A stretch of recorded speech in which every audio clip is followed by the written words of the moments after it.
traditional use areas, sacred places, and livable spaces. Each of the webinars will focus on the importance of place and people. Tonight, we're going to focus on uranium mining, discussing what's happening now, what's looming in the future, and the legacy of contamination in our region. We'll spend about an hour talking about the subject, and then we'll provide you with some ways you can take action. After the presentation, we'll provide plenty of time for you, the audience, to ask questions of our speakers.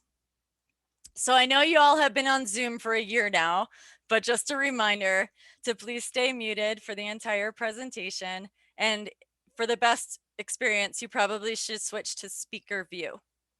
Enter your questions in the chat at the end, and someone will read as many questions aloud as we have time for during the Q&A. We will be recording tonight. So if you don't want to be on video, please turn off your camera. Thank you. I would like to start with an acknowledgement that although we're going to have several tribal voices represented during this series, Grand Canyon and the San Francisco Peaks are the current and ancestral homeland of many, many tribes, including the Havasupai, Hopi, Hualapai, Kaibab Band of Paiutes, Las Vegas Band of Paiutes, Moapa Band of Paiutes, Navajo Nation, Paiute Indian Band of Utah, San Juan Southern Paiute Tribe, Pueblo of Zuni, Yavapai Apache Nation, Ute Mountain Ute, Acoma, and San Carlos Apache. We are truly at a cultural crossroads here. So now that I've told you where I'm coming to you from, I'd like to invite you all to introduce yourselves in the chat and tell us where you're joining from. And I also encourage you to use the chat during the presentation and talk amongst yourselves. I'm going to start by just showing you a couple of maps and diagrams to orient you to the location where we're going to begin our discussion, and then I'll bring you our speakers. So I'm going to share screen for a second, and whoops, and I'm just going to show you a couple of maps and diagrams so that you can see where we're at. So in this first little flyover we have here, you can clearly see Grand Canyon, and we're going to fly backwards out from the rim so you can see the town of Tusayan outside Grand Canyon's National Park South Entrance Gate. And then you'll see the Canyon Mine, which recently had its name changed to Pinyon Plain Mine. And then you will see the entirety of the Red Butte traditional cultural property. So zooming back, we can see Tusayan, which we'll discuss in a couple weeks. And then the red dot there is Canyon Mine, which has had its name changed to Pinyon Plain. And then Red Butte, which we will discuss in a little while. Here you can see a conceptual site model of the mine, which was provided to us by the Arizona Department of Environmental Quality. And while Canyon Mine has a very small footprint on the surface, it's less than 20 acres, it has a very, very deep footprint into the earth. So the ore is found about 1,000 feet below the surface. And what you can see here is that there is also a perched aquifer that is flooding into the mine that is also about 1,000 feet below the surface. That water is being pumped out of the mine, about 10 million gallons a year, and being stored on the surface in an impoundment pond. It's also being sprayed in the air to evaporate it, and it's being sprayed on the ground for dust control. The water is highly contaminated with uranium, arsenic, and other heavy metals. And what you can also see in this model is that further below the surface is the deeper Redwall Muav Aquifer, which is the source of Grand Canyon's largest springs, including the springs at Havasupai. This map, I admit, is not very easy to see, so bear with me for a moment. But what you see here in purple is Grand Canyon National Park, and the dark orange are the tribal reservations surrounding the park. The areas outlined in red, there's 3 of them, 2 north of the park and 1 south, are areas that would be protected by the Grand Canyon Protection Act if it was passed. This act is a bill in Congress that was passed by the House and has been introduced in the Senate, and it is part of the Protect Our Protect America's Wilderness and Public Lands Act, affectionately called PAW Plus. And we'll discuss this at the end of the presentation, but this act would protect 1 million acres surrounding Grand Canyon from future mines. And although it unfortunately wouldn't affect Canyon Mine, which is already in place, it would hopefully protect from any future disasters that are similar to that mine from happening in the future. So with that, I am going to stop sharing. And I would like to introduce our speakers. And we have 3 speakers tonight. We have Havasupai Tribal Council member Carletta Talusi, Diné Navajo environmental scientist Dr. Tommy Rock, and Diné Indigenous community organizer and activist Leona Morgan. And so I'd like to invite the 3 of you to introduce yourselves one at a time. And I also want to ask each of you to share some native names for the places that we'll be discussing tonight that are relevant to our conversation, if you consider it appropriate to do so. So with that, let's start with Carletta. Hi, good evening, everybody. My name's Carletta Talusi. I'm from the Havasupai tribe. I was born in the Grand Canyon on the rim in the middle of July. And my mom gave birth to me on the rim and came in this world naturally. And since then, I grew up down there in Supai Village. And then I went off to boarding school to attend Santa Fe Indian School in New Mexico, graduated high school, and then I went on to college and got a Justice Studies degree out of ASU. And then I returned back down to Supai and was working for the tribe in odds and ends jobs until I just got elected to council. I've been serving my tribe in this capacity for the last 15 years. And I've learned a lot.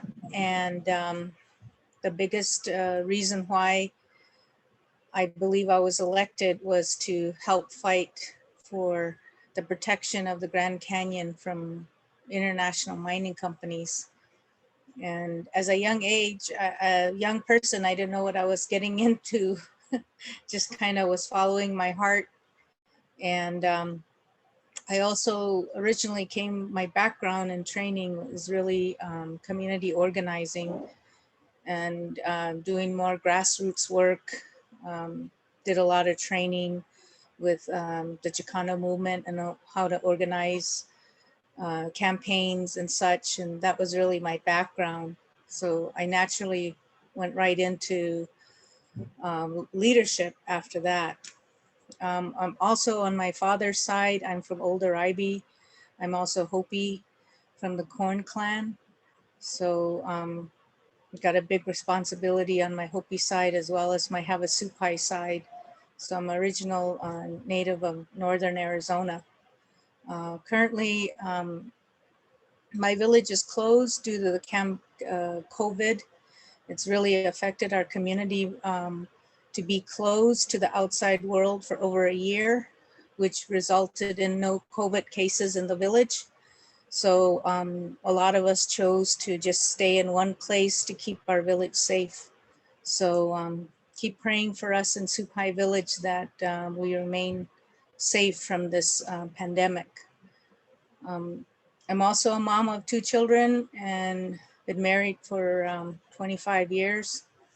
Feels like I've accomplished a lot just being a mom and a wife. But at the same time, you know, working hard, meeting NGOs, creating relationships with Sierra Club and Grand Canyon Trust and Hall No, and that has been the foundation of this work that we're going to be talking to you about this evening. But the reason why I got into this work was partly because of my parents. They always taught us that the water was a very sacred element. and that we are named after the water. Havasupai means people of the blue green water. Havasupaja. So naturally, we are ordained to protect the earth, protect the water. And as I was growing up, these international mining companies were coming onto federal land. When I was 15 years old, I heard about uranium for the first time. And it was all nothing but scary stories, and that our small tribe would be wiped out. And so my parents really stood up against the mining companies and spoke out. And I looked up to them as my parents on the ability to, your voice was, if you spoke out against something, your voice would make a change. And that's what my parents did. And I just wanted to recognize them, that they're no longer with us. You know, my stepfather passed of cancer. A lot of our village people have passed away from cancer, I believe, because of the nuclear testing that was happening in Nevada. So that generation of people have all passed away from cancer in my community. So I just wanted to note that as well. But I'm honored to be here this evening. A little bit about myself, where I'm from. Looking forward to hearing from my other speaking partners this evening, and look forward to elaborating more on our work. Thank you, Allison.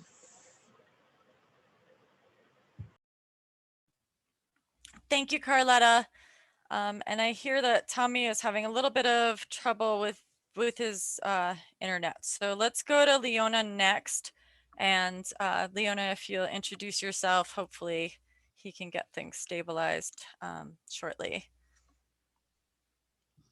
Hi, I'm back. Oh, he's back. Okay.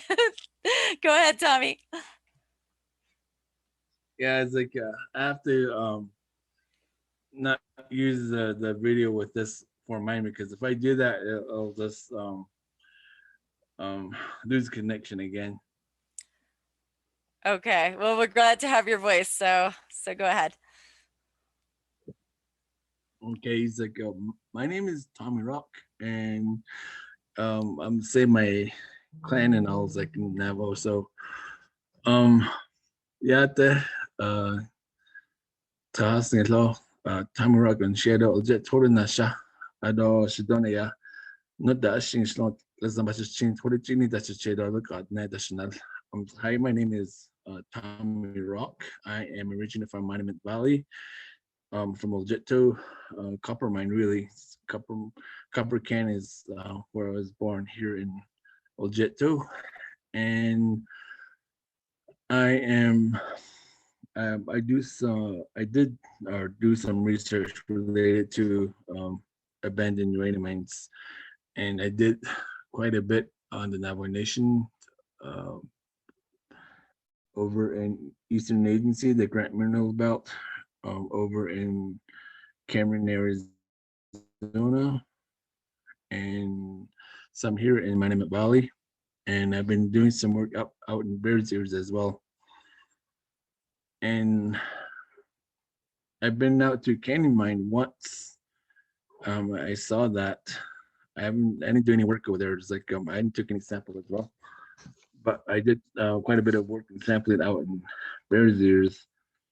And what I've seen is out in Bears Ears is that some of those mines out there are still open, abandoned uranium mines. Basically, it's like you can walk in and explore the mine, and that's on the Bureau of Land Management, the BLM land.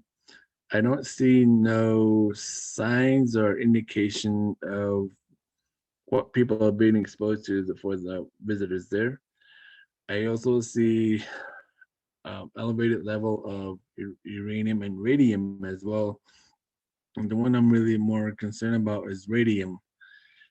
And some of those readings are up in the thousands. I think one was like over 3,000 PAQs per liter of radium, which is alarming. That's pretty high.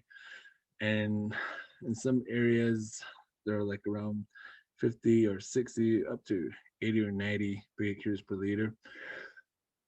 And action level for or when it comes to radium is like what EPA would do is like go up to like 5 becuries per liter and down, and lower than that, that's like the um that's how low they go. It's like anything below 5 would be good, but some of the areas that I've seen are way beyond that. And with that being said, and here's some of the presentation that was done by USGS saying that some of the deaths from canyon mines are the potential of going off the site where the watersheds are, I believe on the north side, I think it was. Um, I'm curious the type of work they're doing over there. But um, but for buried years though, like that's what I see out there. So, but in terms of canyon mines, like I don't know what's going on as well in terms of what USGS or any other um, regulatory agencies that are doing over there. And from some of the past work that I've done over in Sanders with dewatering the water from those mines that come um, over in Sanders, like I seen like groundwater pollution from dewatering the mine that happened over in Church Rock. The dewatering was going on for like over 20 years. And keep in mind that there's a spill that happened back in 1979 as well. So there's like um quite a bit of impact of the groundwater um that happened to it anyways. So I do see like a groundwater contamination in the Sanders area, which is about I believe 70, 80 miles downstream from Church Rock. So with stuff that's going on in Church Rock, when it's like being dewatered, I was wondering um, the implication to the groundwater in that area, and I haven't seen anything or haven't really um, read anything else or do anything out there. So just out of curiosity, I know that there's there are folks that are concerned about the groundwater contamination as well. So um, I've heard that I've heard that from a couple of the presenters that were from the Havasu tribes. I heard them talk about that over in Cameron, Arizona, when I was doing this restoring conference, and when the federal agency were there, they were talking about that as well. So.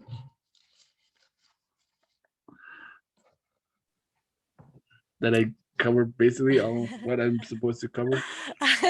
Yeah, we can return to some of those topics a little bit more in depth as we continue the conversation as well. So thank you so much, Tommy. I appreciate all that information. Is Leona back? She unfortunately is having internet issues too, so she got dropped. I think it might be the weather, but everybody's having trouble today. So is Leona back on the? No. Not yet. No. Okay. I don't All see right. her. Yeah.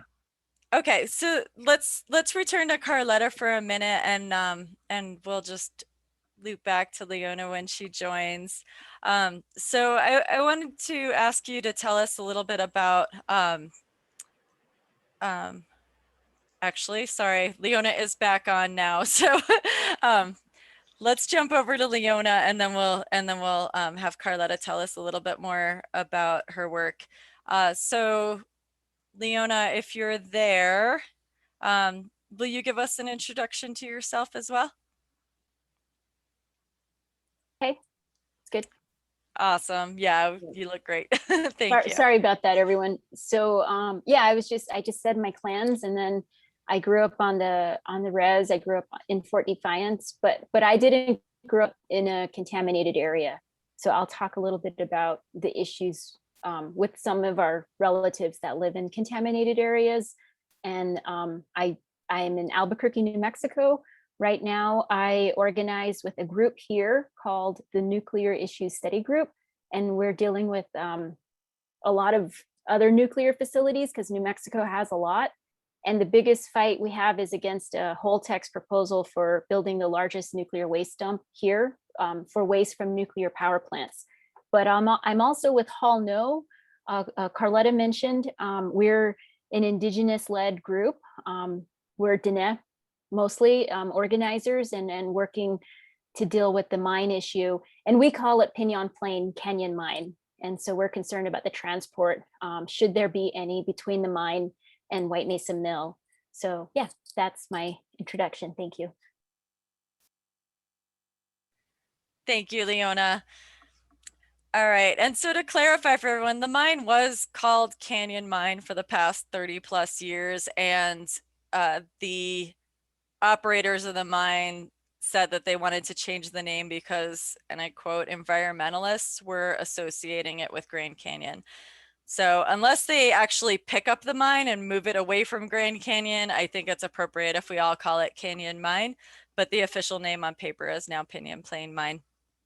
So let's return to Carletta, and if you could tell us a bit about the mine and how long the tribe has been fighting it, and why this is so important to you. I know you spoke a little bit about it in your introduction, but can you speak specifically about this particular mine and why you've fought it for so long? Yeah, thank you.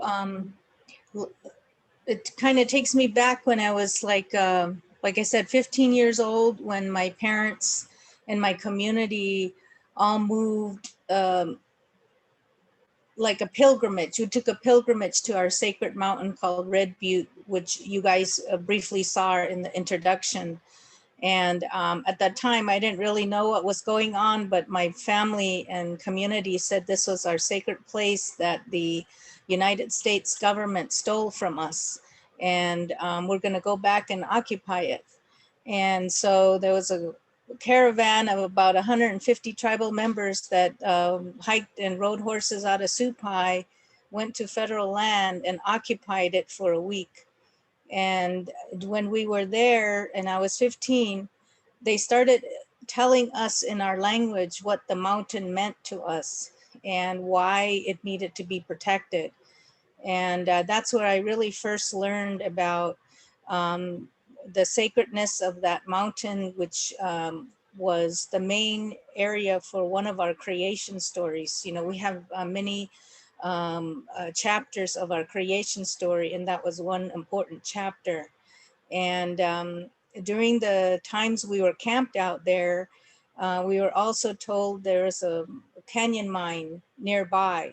And if you guys want to go see it, we'll go see it. And some of us went to go see it. And when you saw it, a huge structure, it was a reality setting in, like, okay, this is a big issue. This is real. This is right in front of my face. And I remember just being very scared of it.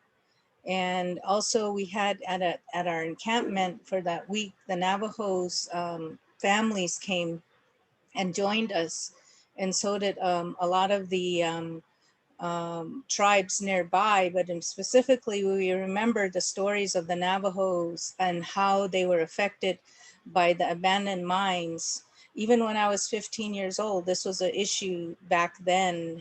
And grasping all of that, I was really dumbfounded at how the government would always choose these special areas of significance to Native Americans. And I thought maybe it may have been that it had some energies, and part of that energy was also the uranium. And so I was also taught that once the uranium, the metal, is removed from the earth, the balance between the moon and the sun and the rotation of the earth cycle is going to be affected. And so I'm seeing that in my lifetime of the changes of the season. So that was why it was very important that we moved forward to educate our people. One, we educated our people what was uranium in our language. We passed a resolution, Havasupai tribe, for no new mines in and anywhere on our reservation, because that's the only place we can really regulate with our laws. We did that. Then we organized to work hard and declare Grand Canyon Red Butte area, the Red Butte area of surrounding Canyon Mine, to declare it a traditional cultural property in hopes that it'll be protected. And that took like a 5-year federal process. And in hindsight, it was a lot of work. It was for recognition. I think we're also eligible for a National Historic Site, Red Butte, and that was to fight the mines. And at that time, it started, the uranium prices go up and go down, and it was going up again. And that was one of the tactics we used to say, no, this is a special place. And it was, our elders were reluctant because they didn't want a bunch of, excuse me, but a bunch of hippies going over there and running around. But we also needed to let the country know and the world know that this is what is happening. And that was what our elders did, was take out these stories and document them, that this is the reason why Red Butte is special and sacred to us. And so we also took the legal avenue. Our tribe put a lot of money into fighting Canyon Mine over the years. Even though we didn't have a lot of money at the time, we weren't a casino money. The tribe was very, the council, the government was really adamant about every avenue that we could possibly take. And this was a fight for our lives. And over time, I've witnessed it being a fight for our lives. And it's still there. And it's not just Havasupai lives now, it's all of our lives here in Arizona. And I remember one thing one of our elders said, is like, if you let this one go, if we don't say anything about this one canyon mine, they're gonna go to all the other mines. So remember, we're not just speaking for Havasupai, we're speaking for all the neighboring tribes and the people that live here, and the water source. Remember, it's a bigger fight than what we had thought. And so it's led us to that, is now this bill, the Grand Canyon Protection Act, as you all know, we're all in this together. Was reintroduced again in the House, passed, and now we're in the Senate. And we need everybody's support. If you know friends that know senators out of whatever state you're from, now's the time. A phone call to take 2 minutes to call. And it's just gotten bigger and bigger. I remember my mom standing at Red Butte next to a fire, voicing her opinion on how this should not happen. And that's when I was 15 years old. And that's when it all started for the Havasupai. And we're still at it. So those are some of the things that we used, and mostly a lot of us was grassroots elders that really took this fight on.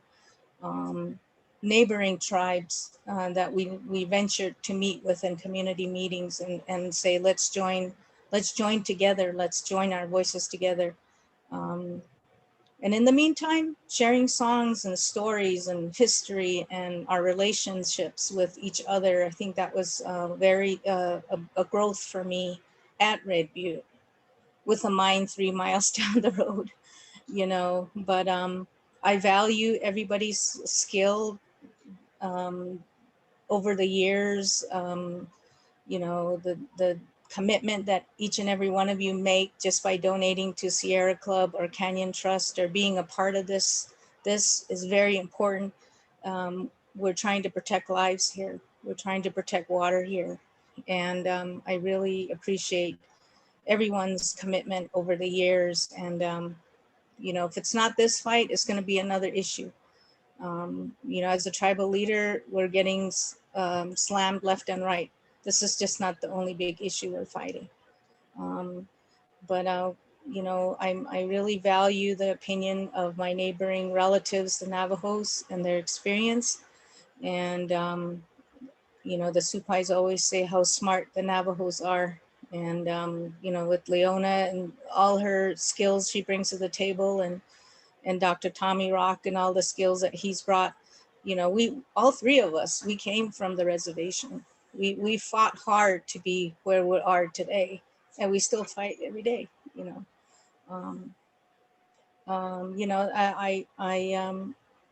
I want to see how we can continue to all work together and move forward for a brighter future for all of us. Just wanted to say that. Thank you. Thank you, Carlotta. So on that note, let's bring back Tommy. And I'd like to hear, Tommy, if you could talk a little bit about the legacy health implications of the information that you've been uncovering. You talked a little bit about the contamination, but what are the health effects? And could you also tell us if there's anything happening to help the situation that of the ongoing abandoned mine issues on the Navajo Nation? Yes. So Thanks. there you go. Health wise, I see. I run across a lot of people that talk about cancers and different kind of cancers, depending on how they've been exposed to. I did a lot of stuff related to water, so I've seen stuff like stomach cancer, kidney, liver, thyroid, and in some cases, I'll run into folks that have brain cancer or tumor, anyways, and in some of the places that I've worked at and then, and particularly like around Sanders area, is like a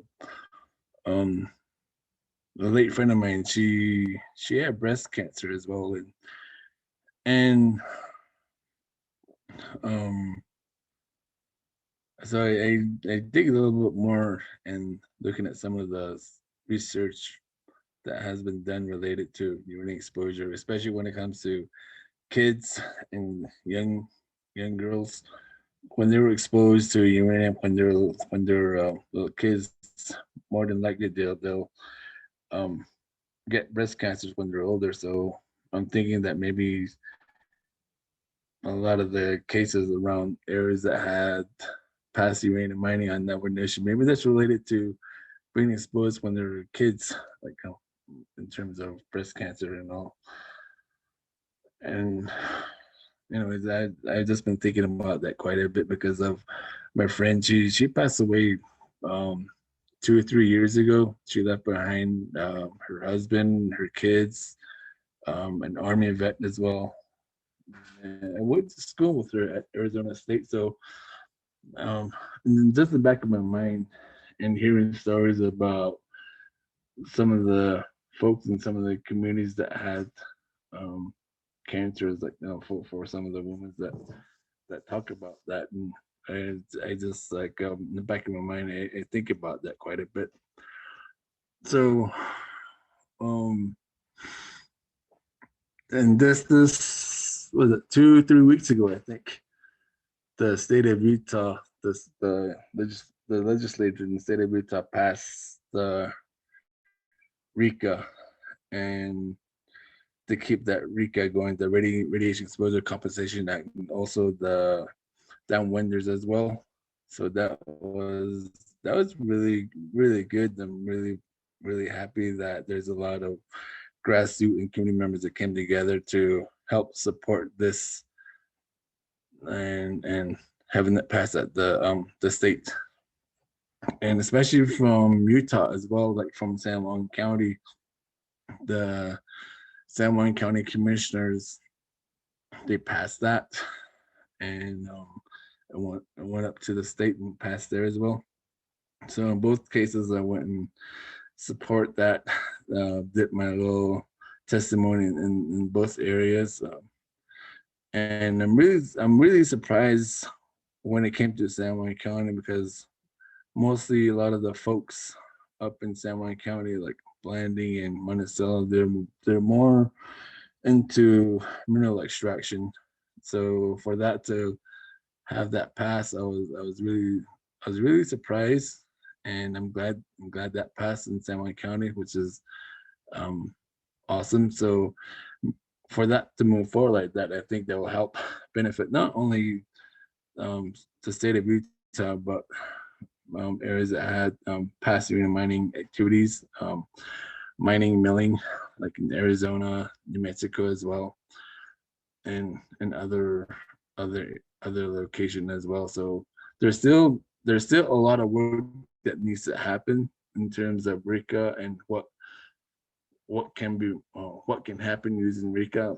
For example, like the RECA covers a lot of the past uranium miners, but there's a lot of locations that have abandoned uranium mines, and it's not the miners that are being exposed, it's the public that are being exposed because of the legacy and how long it's taking for the cleanup to happen.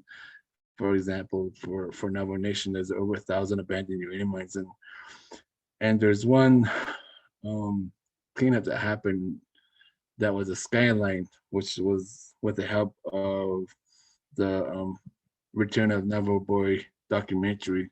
It really spotlight the contamination that was happening, the people, the family that was being impacted. And even then, that cleanup is like it's intermittent, a temporary cleanup. So there's no permanent cleanup that has really happened on Navajo yet. And across the Western US, there's about 15,000 abandoned uranium mines. And when you think about that, it's like if it's taking this long for us as a tribal nation to have the federal agency move and have these cleanup happens, like what's the other folks, other tribes gonna do? Is like it's really slow pace, and the more it sits there, there's a lot more people and kids being exposed as well. And I know there's a couple of people that I went to school with, they passed away from cancer, and and and then I do think about that quite a bit at times because of the nature of what I do and work and get exposed to as well, and some of the things that I encounter. So it has to be like a group effort with I guess with more community education, with more people being involved and more people know what's going on. I think the better chance of having something happen in a positive way is more likely to happen that way, I think. And for us to work together at a grassroots level, I think the more tribes get involved, and I think the more powerful we'll become, and we can pressure our tribal government as well, because like the grassroots is where the power is, like in tribal nations, and the communities is where the power is. The more people unite and work together, the more likely that something positive will happen. And I really do believe that. And I used to work for my tribe for Navajo EPA, and I always think about the top-down approach, and that didn't work. And trying to help my community members, and I was told a lot of what I can't do, and I was told to in a way to chill out. So And on the other side, I seen a lot of grassroots working, and I saw a lot of positive things that was happening, and like-minded folks working together to achieve a common goal. And I saw a lot of things that was happening, and they were actually doing it, and I seen that. And when I got back to school and to go for my PhD, is like the first thing I said to myself was like, I want to work with those folks. I want to be involved with folks that want to make change for our community, and I want to work with like-minded folks. So it's like that's what I've been doing, and that's what I've been working on, and I like it. I can look back at what I've done and say is like we did this, we accomplished something, and we were moving forward. So for stuff like this, I'll be like, I'm really happy to be a part of it and give you my little 2 cents, so to speak. Thank you, Tommy. Your story is inspiring, and it's unfortunate the shared community experience that I hear from so many people who have grown up on the Navajo Nation, and so it's inspiring that you've been able to turn that into action and accomplish as much as you have. And I hope you stay safe out there. All right, let's turn to Leona now. And Leona, I want to ask you, can you tell us about the steps in the nuclear fuel chain that affect the Grand Canyon region and beyond? And how have Indigenous communities borne the brunt of the entire nuclear fuel chain? Thanks, Allison. So I have a slideshow I want to share with everyone. But first, I just wanted to let folks know. So the work that I do, mostly I've been working at a national level on this waste issue. And this is waste from nuclear power plants. So I want to touch on that for a little bit. But I also am very privileged to be able to work. I don't do work really internationally on like at the UN, but I do public education internationally. And I have worked with this group called Don't Nuke the Climate. And so Don't Nuke the Climate is a group that does education on some of the faults, the myths about how nuclear is going to save us from climate change. This is not true. And so when I am out there in the world and I get to see and meet other people, I just wanted to remind people that all of the stories, that we're telling. So Carletta shared with us a lot of things, the teachings and how important water is and those kinds of things. And then Tommy shared about, some personal stories about friends that he's lost. And all of us have those stories of young people that we lose, and not just young people, but it's interesting today, because of these impacts.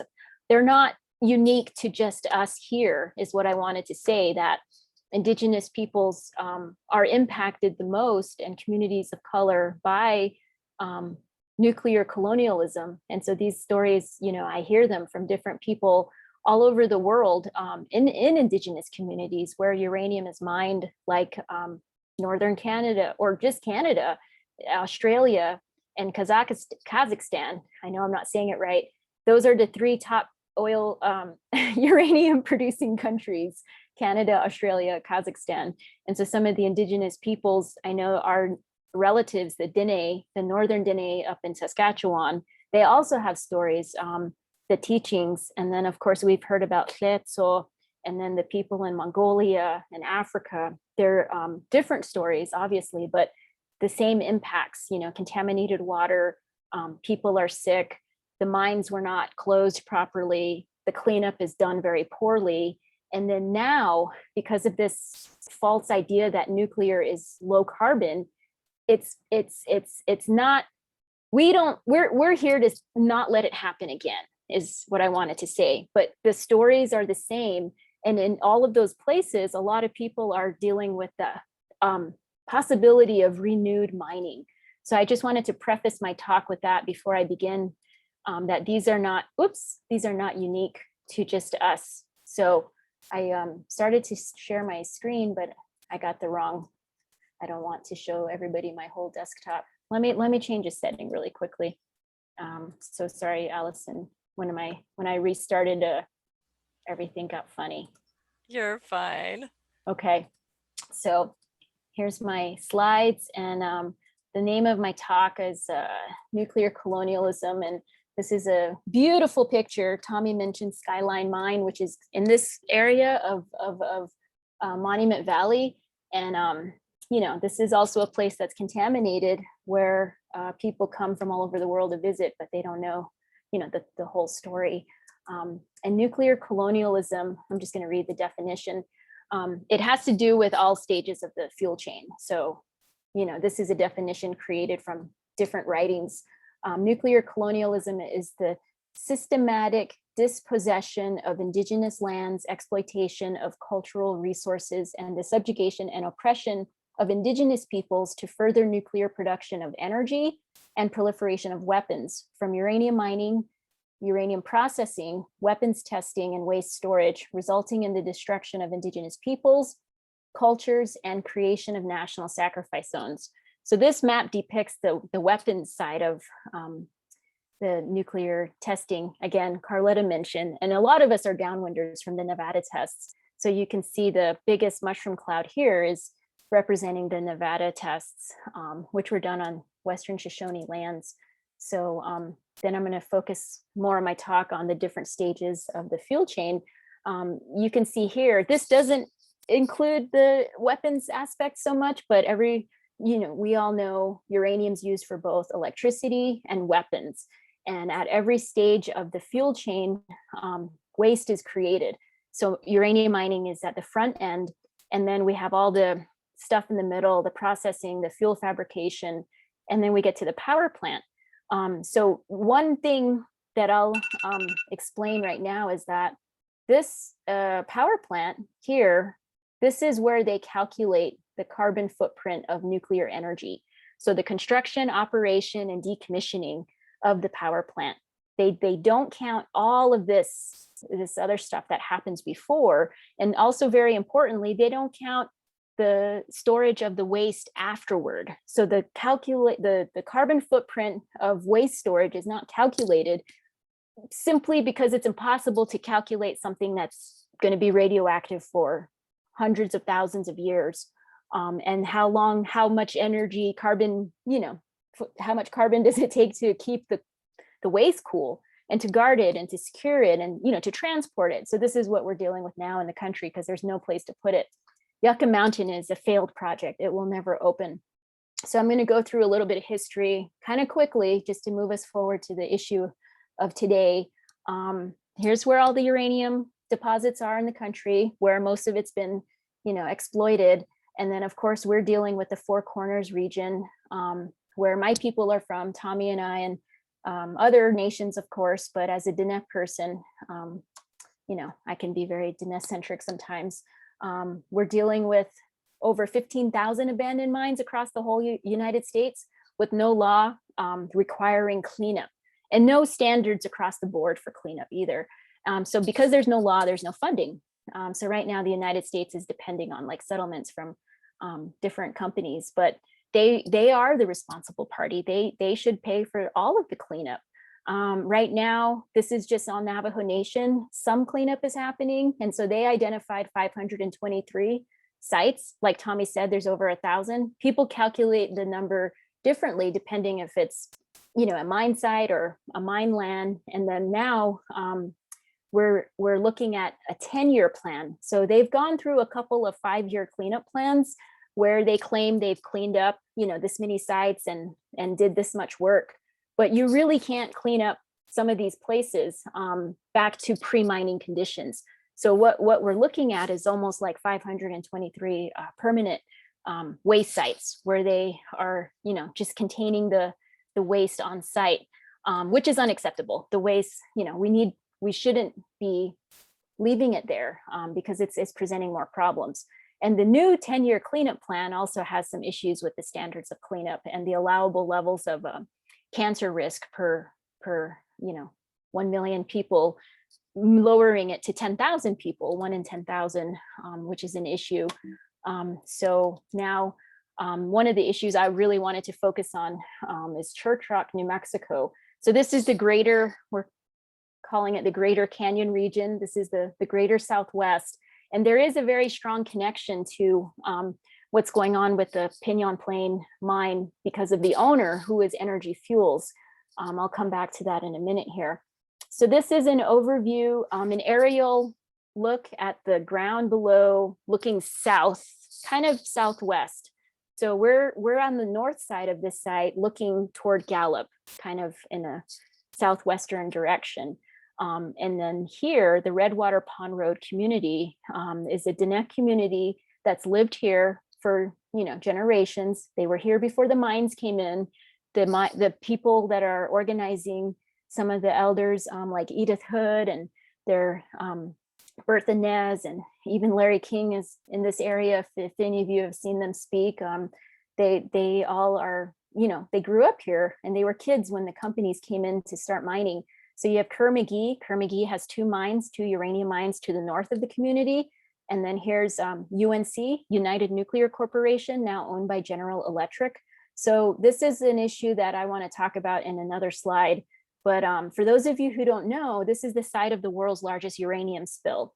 And so this spill happened in 1979, only 3 months after 3 Mile Island. So everybody's heard of 3 Mile Island and Chernobyl, and now we're dealing with the 10-year anniversary of Fukushima a couple of weeks ago. But many people don't know about Church Rock. That's, to me, this is another form of environmental racism. What happened here is UNC was milling. Here's a uranium mill that they were operating. They were mining here, processing it here at the mill, and then the waste was being stored over here. And their wall that was holding the liquid waste was cracked, but they kept putting in more and more waste, and then eventually it broke in the morning of July 16th, 1979. So all that waste eventually got into the Puerco River. So it went through these low spots, this ditch here, and then it flowed into Arizona. So lots of liquid waste, over 90 million gallons of liquid waste, and over 1,000 tons of solid waste. Okay, so this is the Church Rock spill, the world's largest uranium spill. And here are some of the community folks that live out there. They did do some cleanup. The community does an event every year. And so this is a before and after picture of the cleanup. So before, there was a lot of trees and vegetation. You can see, even the grass. And then afterward, even though they reseeded, it never really came back. So this is just an idea to give you all of what cleanup is, which is not really cleanup. They took out some dirt, they moved it a little bit away off the res, but here off the res is just not even a mile away, because this is a checkerboard area. So I'm going to go to the next slide. What's going on now? This is the issue I wanted to talk about. So there's a new proposal for cleanup in Church Rock. And so these red triangles, these are, again, the Redwater Pond Road community houses. And then this is the mine site. Here's where the mill was, and then the dam, where the dam broke and all of that. So what's happening now is there's a proposal to clean up the mine by scraping up the mine waste that's not that radioactive and putting it on top of the old mill waste. So here's another picture to show you. So essentially, here's the mine, and then here's the mill over here.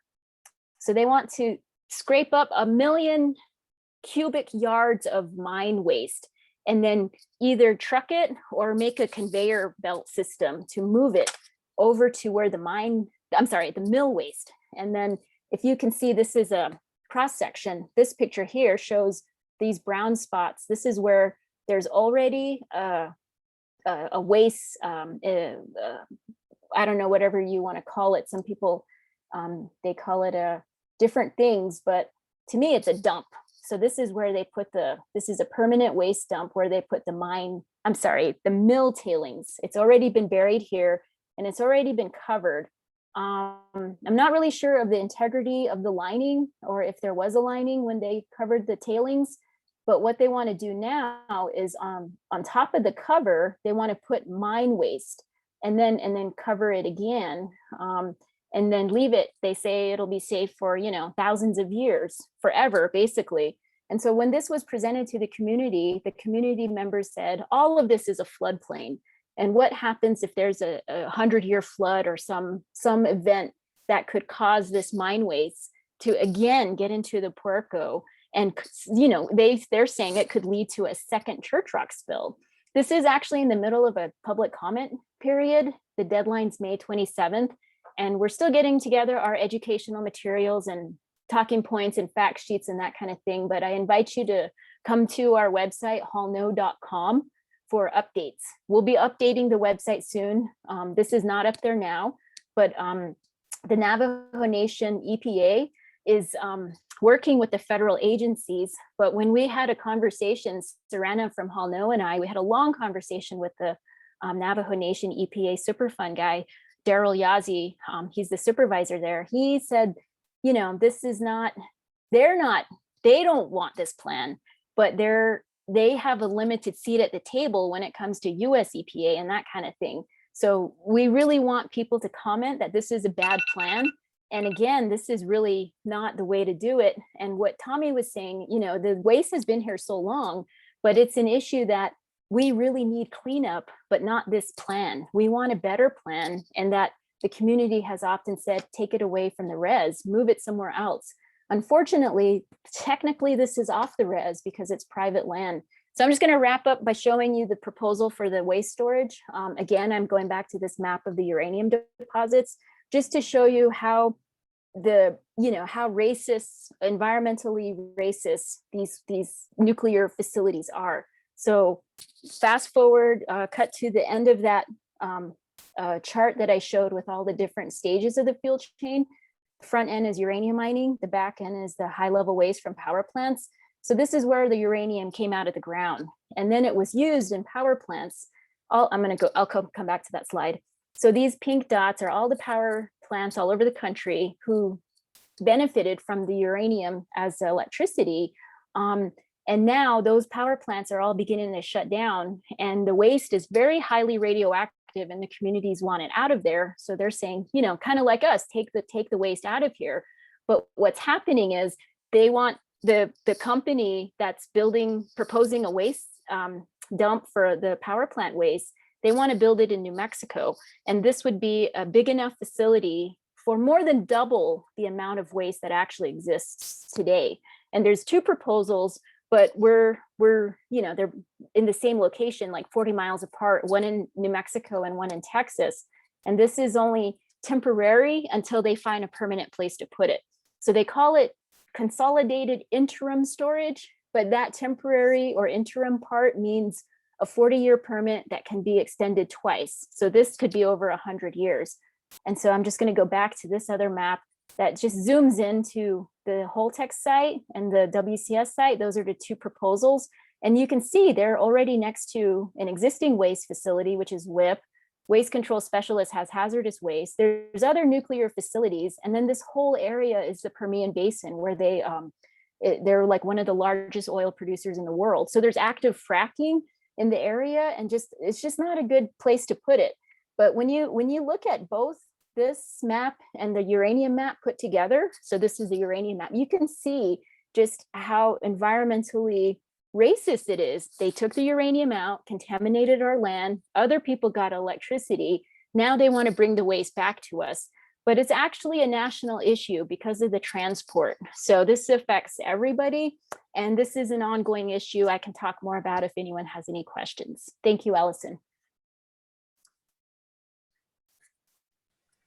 Thank you so much for that explanation, Leona, and that was really powerful. I appreciate you sharing all that information with us and all the research that you've done. I would like to just take about 5 or 10 minutes now to invite the three of you to talk about where you've seen barriers to your ability to protect people, land, and water, and what needs to change in order for you to be able to better protect your communities and tribal nations. So I'll just turn the mic over to the three of you and invite you to offer your ideas on what might solve this problem, what needs to change legally or socially.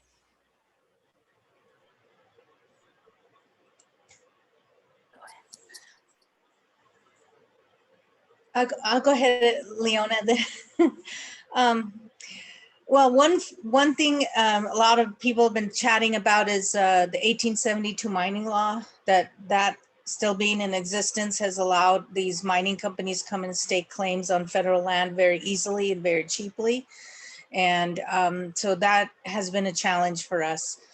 The other challenge that I always bring up in our negotiations with the state, as far as ADEQ, Arizona Department of Environmental Quality, I asked them if they are enforcing any of the permits.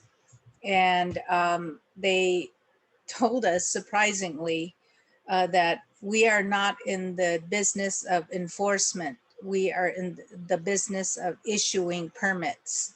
That's what they told us, the tribes, including the leadership of the city of Flagstaff. We were in the same room when they told us that, and I was dumbfounded about that.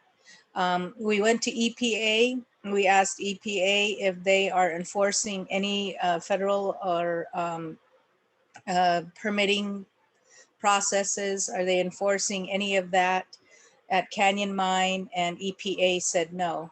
The most recent statement they made was it's out of our jurisdiction.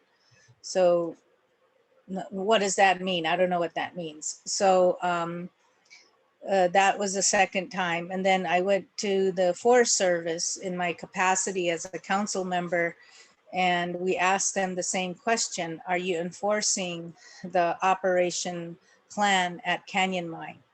And they told us the same thing, that we don't enforce, we monitor. So that has been very frustrating. I don't think they all know what they're doing. I don't think they're communicating with each other. In the meantime, they give out permits to mines on federal land and private land for that matter in some cases, and no one's enforcing. No one's putting their feet to the fire and saying these are the enforcement regulations, nor are they being monitored. So that has been a very challenging from our perspective, my tribe's perspective. Thank you. I think that with Carletta, I totally agree with that. It's like when I was working with Tawana Lake Enterprise, we had this environmental justice grant from US EPA, and we uncovered the groundwater contamination in Sanders, Arizona, the Prickle River Valley area, and the public water was contaminated. The school was as well. And with the data that we had, and some of that data came from Arizona Department of Environmental Quality's own website on their own results, and it showed consistency of the former public water system in violation of the Safe Drinking Water Act.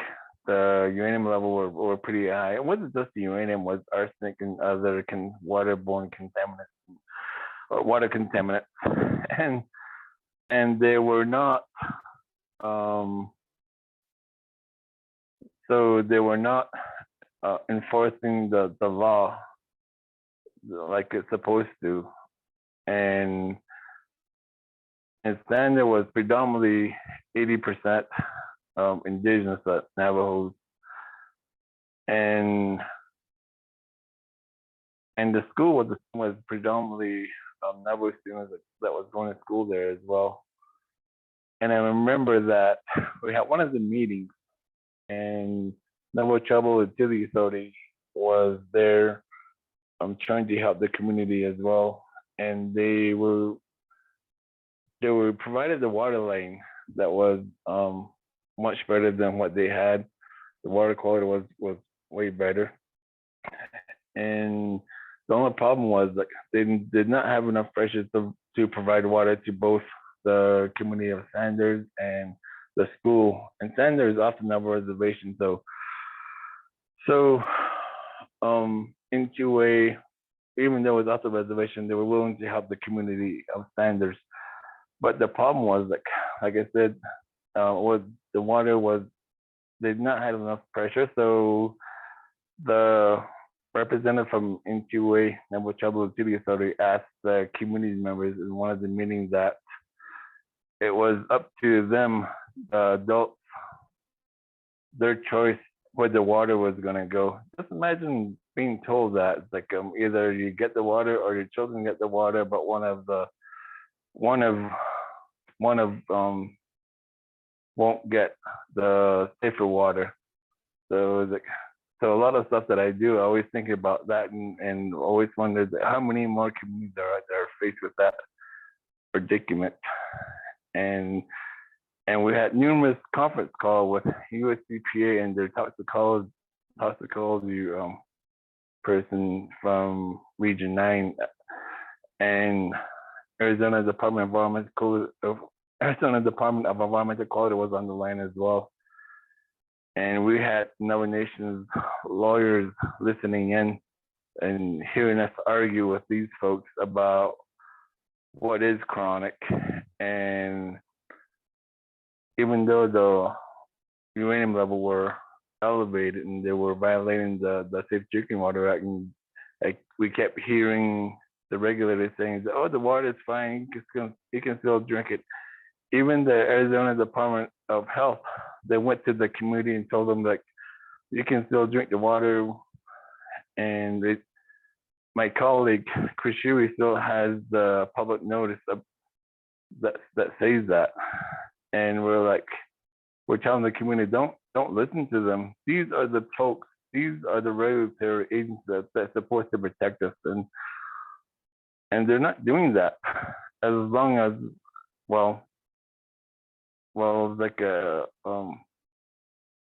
it's really troubling to try to explain that to someone that's not native, that has that's a minority,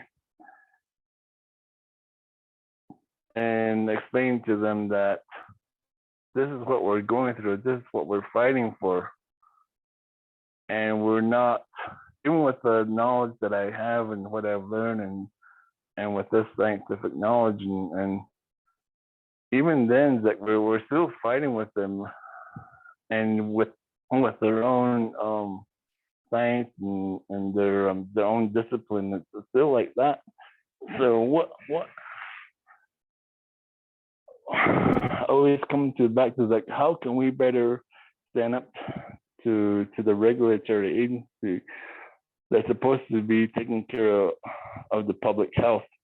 The public health, I mean, not just one group versus another group, but the public, us, anybody, even any human, any 5-finger folks, and they're supposed to be protecting us. This not just one group in particular, and right now it's like I have trouble trying to think of ways to address that. I remember like I got an email from one person that has leukemia, and he asked me, why him? Why did it happen to him? I don't have an answer to that. I've heard that numerous times, and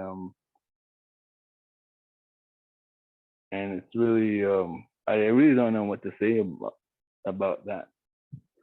And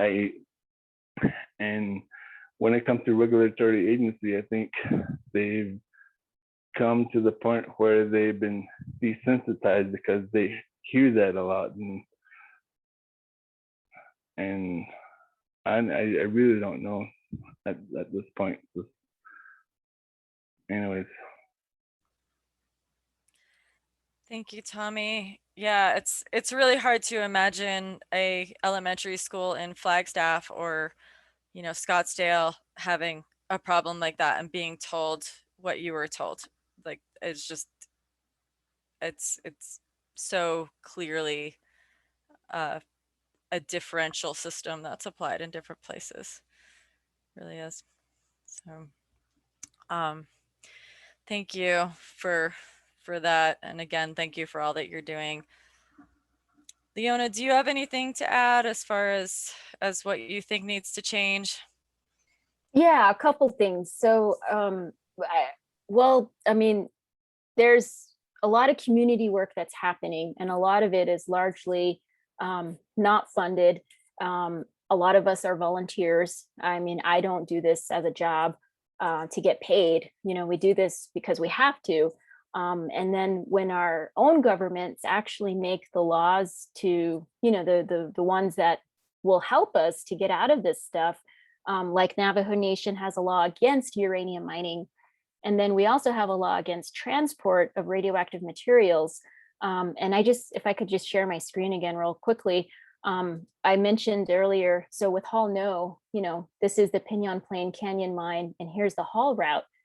And even though our nation has a law against the transport of new radioactive materials, this doesn't apply to cleanup or, you know, nuclear medicine, but any radioactive materials, we don't want them going through our res because we've already experienced all the you know, the different impacts you're hearing about tonight. But these roads, you know, are largely out of the Navajo Nation's jurisdiction. So they're either US highways or federal highways. And so even though this goes clearly right through the Navajo Nation, we can't stop it because of the lack of jurisdiction. So earlier I mentioned the transport of the waste from the power plants going to New Mexico. That would be largely on rail. And so the railroad goes right through the res too, and by two of our sacred mountains. And we can't stop that because we don't have jurisdiction over the railroads. And then just to connect it back, I said I would bring it back to the Church Rock situation.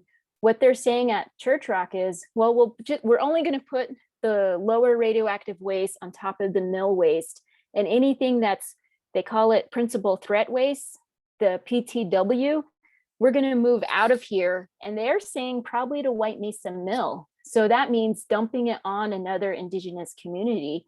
And so when our communities say clean up or move it out of here, that doesn't mean dump it on our relatives, you know, somewhere else. But in white communities, they, you know, lift up houses, they scrape up all the dirt, you know, they do a different job with higher standards. And then, you know, a lot of times it's better funded.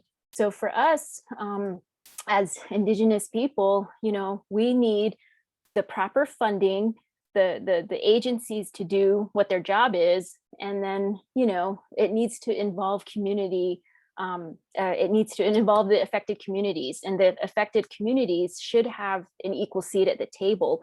Just like I would mention Daryl Yazzie from Navajo Superfund.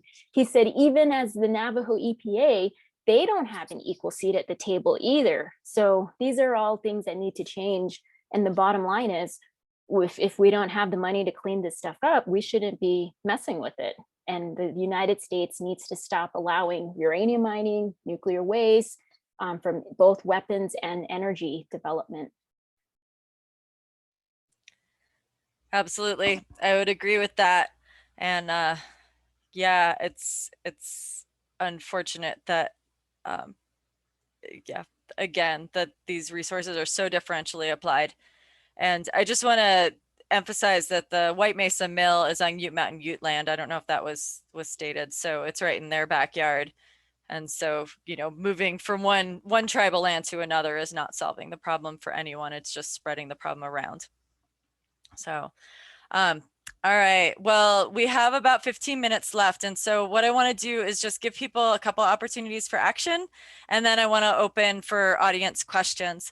So I did mention a couple of items that people can help with in the beginning. So Leona did share in the chat, if you're interested in commenting on that cleanup of the church, or quote, cleanup of the Church Rock mine, there's some links in the chat right now. And then we will post a link also for an action alert related to the Grand Canyon Protection Act, where you can encourage your senators to support that act. And I would like to ask people, so Sandy Barr just posted that, the add up link. So you could take action there, but I also would like to encourage people to take a moment to make a phone call. And if you're in Arizona, I would like you to thank your senators for introducing this act, and also really push them to try and get a hearing in the Senate for this act. If you're in any other state, please call your senator and let them know Grand Canyon is important to you and that you think that this is vital, that we protect this region from future mines. And you can even give them Canyon Mine as an example of everything that can go wrong. Or Pinyon Plain Mine, sorry. So regarding the Pinyon Plain Mine, there is going to be an open public comment period very soon. We think it's going to start in the next couple of weeks because there is going to be a new aquifer protection permit for that mine. And this is issued by the Arizona Department of Environmental Quality. And an aquifer protection permit is, it's sort of like a pollution permit. It allows the mine to operate and it pretends that they're going to protect the groundwater, which we all know is pretty much impossible. So we are asking for a very stringent permit on that mine. And so as soon as that comment period opens, we will notify everybody who's registered for this webinar. We'll send you an email and let you know that that comment period is open. And we do plan to hold a commenting workshop. And we also will issue talking points for everybody so that you can feel confident writing your own comments on that mine. And so stay tuned for that, and please take down all these other links for action items right now. And with that, I would like to go to some audience questions. And I did see that there was one posted in the chat, so I'll read that one. And then I'll pass it off to Sandy Barr to read other questions that may be put in the chat. But the question was, what is the current level of operation of Canyon Mine? Is ore being produced and transported to blanding? So either Carletta or Leona, you want to take that one? I could take, do you want it? Go ahead, Leona. I'll start and then you Okay. can add. So I don't know if this is answering it correctly, but the White Mesa Mill is it's licensed to take uranium ore and what's called alternate feed or alternative feed. And so I don't think Energy Fuels is making any money from just processing uranium ore. I don't think there's a lot of new uranium coming into the mill, but they're really pushing this. They're trying to make a profit off of processing alternate feed, which is basically any kind of nuclear waste that they can pull uranium out of. However, I think this is well known that it's also not really a profitable thing, but the thing that they're really profiting off of is the use of the mill as a waste site.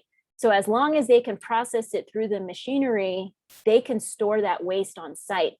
So they're not trying to make a profit from uranium production. They're pushing this idea of waste storage, not only for facilities here, but in other countries. I think some of you have heard about Estonia, and I don't think that came through. And then Japan is another one that wants to bring waste. But one of the issues now is, I think White Mesa Mill also wants to expand, but it's not a good place to put waste. Obviously, in the desert, we don't have a lot of water, and one of the best barriers for keeping radiation under control is water. And so, they use a lot of water just to keep the radiation levels down, but that means contaminating good water that should be for people, not for these, different types of pollution. And so, yeah, I forgot what I had. One more other thing. I'll put it in the chat if I remember, but go ahead if you want to add to that, Carletta. Yeah, a couple of years back, I think it was 3 years ago, Canyon Mine at the time was named Canyon Mine. They received all the permits to proceed forward. The prices of uranium was perfect. They were going to start mining, and that's when the Supai tribe again pilgrimaged back out to Red Butte and set up camp there and occupied the mountain again in a peaceful manner. And there we did a lot of prayer and educating each other and supporting one another. And we soon left, and then they were going to start, they were starting to drop the shaft, and it pierced a large body of aquifer. And the water just started spewing out of the canyon mine and started filling their retention basins that they were planning to utilize according to their plan of operations that was approved by the Kaibab Forest Service.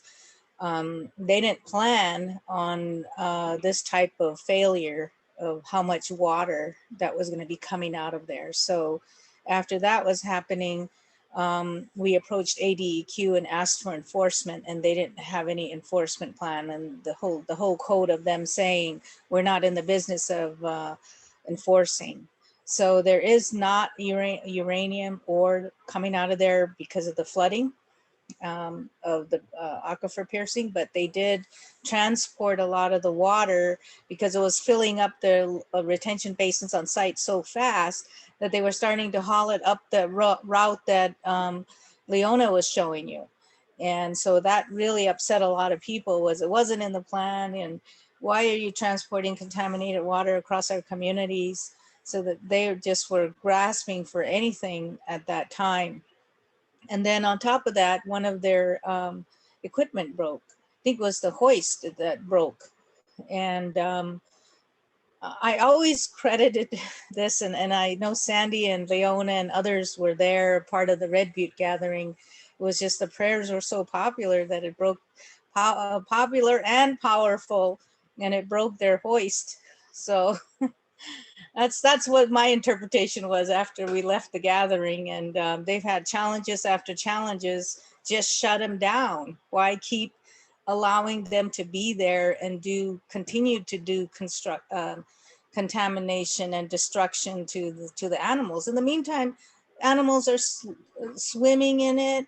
You know, it's a desert, arid place, so animals are digging underneath the fences and already drinking this contaminated water. I think I went into a tangent, but anyway. No, if I can add to that, thanks. You brought me back on track because I started talking about the mill.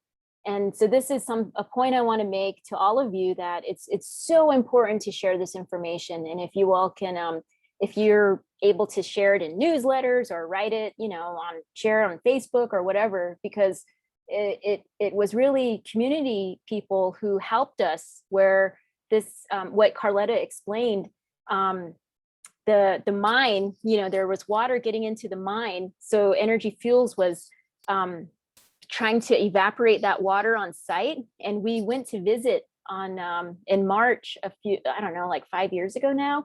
Like we just went to do a site visit, and then we saw all this water spraying over the fence into, I mean, they weren't trying to spray it over the fence, but you know, the wind carries it and it was moving, getting into the national forest.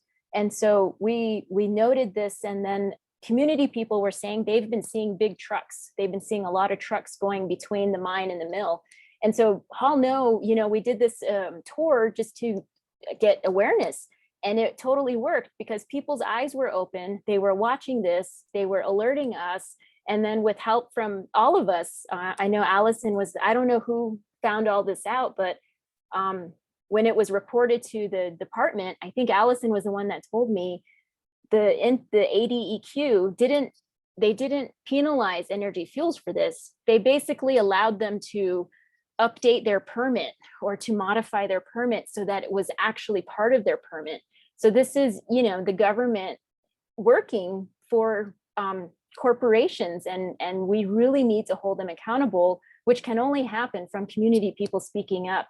I mean, first people need to be aware of it, but then also to speak up. And then for us, what we did with Hall No was we tried to have some balance between this type of policy work, but then also direct action. So we never really got to the real direct action. We did a lot of rallies and things like that, but we hope, you know, people who want to do direct action, and when the government's not listening to us, you know, hopefully after the threat of COVID is gone, you know, we're hoping that we can really work again in person and get people, you know, being active and speaking out for now, a lot of it's online, and if that's all you can do for now, great. But yeah, spread the word and tell people what's going on. That it helps. That's all. Yeah, and the catastrophe of this is that this is an ongoing disaster site, and they have never taken an ounce of ore out of Canyon Mine. The price has never been high enough to actually make it viable for them to extract ore. So they just you know, pierce the aquifer, and they're causing all this pollution. They're, you know, spreading the contamination potentially to communities, to the forest, to wildlife, and they've never extracted an ounce of ore yet. So do we have any other questions? We could take one more. There was a suggestion of buying the mine and shutting it down. That is something that we have looked into. There's some legal issues with that because mine claims are supposed to be mined. So it's, I think there could be issues with the Mining Act on that. But it is an interesting idea. Other questions? Okay. All right. Well, it's 6:28, so we're just about done. And we did get a thank you for an informative conversation. And I am very, very grateful to all of our speakers for joining us and educating us tonight. I know I learned a lot, and so I hope everybody else did too.